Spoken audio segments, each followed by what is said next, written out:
Üdvözlet mindenkinek itt az infobubble.hu weboldalon. A mai videóban egy érdekességet szeretnék megmutatni, ami alátámasztja az én véleményem szerint azt a tényt, miszerint az Antarktisz egyáltalán nem az a fajta kontinens, aminek azt mondják, illetve aminek a legtöbb ember elképzeli, vagy ismeri, vagy tudja azt.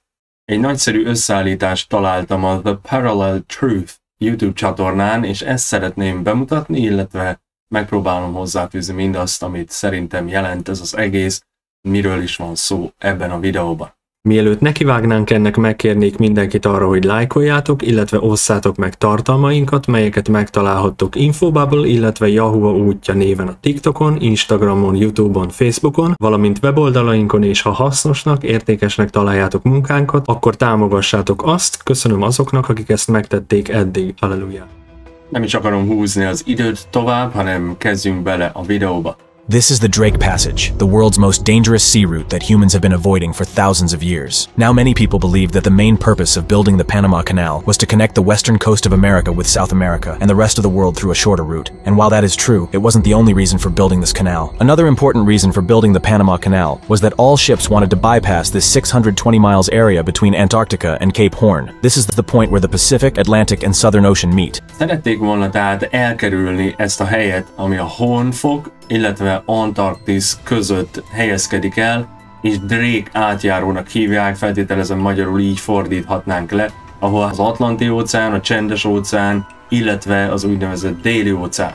Úgy tűnhet, hogy közel vannak ezek a pontok, de 1100 kilométer választja el Dél-Amerika legdélebbi pontját, illetve Antarktisz legközelebbi pontját.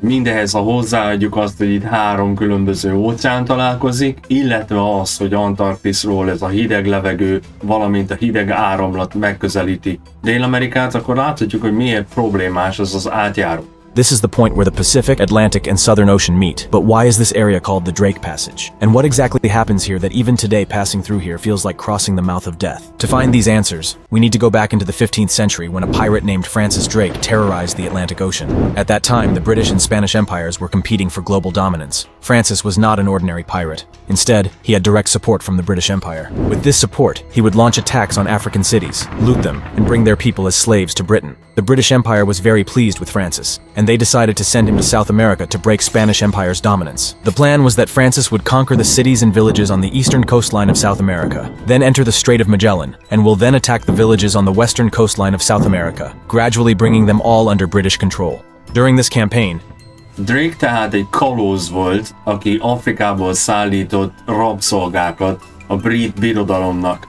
Ezúttal a terv az volt, hogy végigfosztogatja a keleti partját Dél-Amerikának, összegyűjti mindazt, amit tud, és aztán áthajózik a Magellán-szoroson, ami szintén Dél-Amerika déli részén van, folytatja ezt a nyugati parton, majd megérkezik a kijelölt pontra.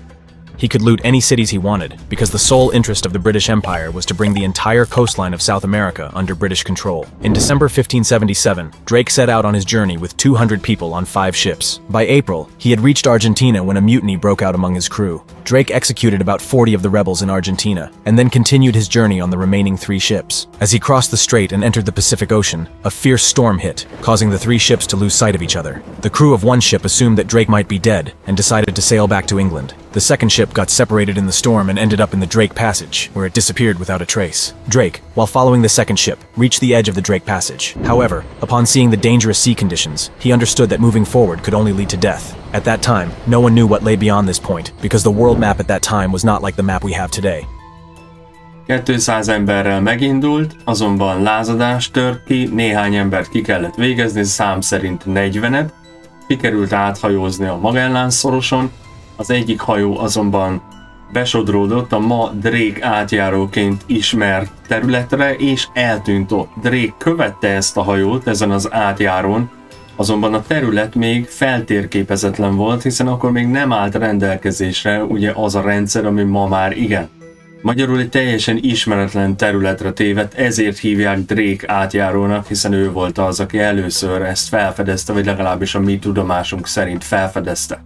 Amennyiben adótok 1%-ával támogatnátok munkánkat, megtehetitek a Yahoo útja egyesületen keresztül, technikai számunk 2594, minden egyéb adatot megtaláltok Infobubble, illetve Yahoo útja weboldalainkon, valamint ennek a videónak az információs sávjában, és köszönjük azoknak, akik ezt megtették eddig. El tudja képzelni bárki azt, hogy a Föld mégiscsak egy lapos és zárt rendszer, mint egy búra alatt élünk, és az Antarktisz ennek a falnak vagy búrának az alsó része, ahonnan kezdődik az egész, vagy ragaszkodik a hagyományos heliocentrikus gömb modellhez. Bízom abban, hogy hasznosnak találtátok ezt a videót, hamarosan találkozunk. Arra kérek mindenkit, hogy osszátok meg, lájkoljátok, így több emberhez eljut az üzenet, és hogyha kíváncsiak vagytok egyéb tartalmainkra, ezt megtaláljátok weboldalainkon infobubble.hu, illetve yahooútja.hu.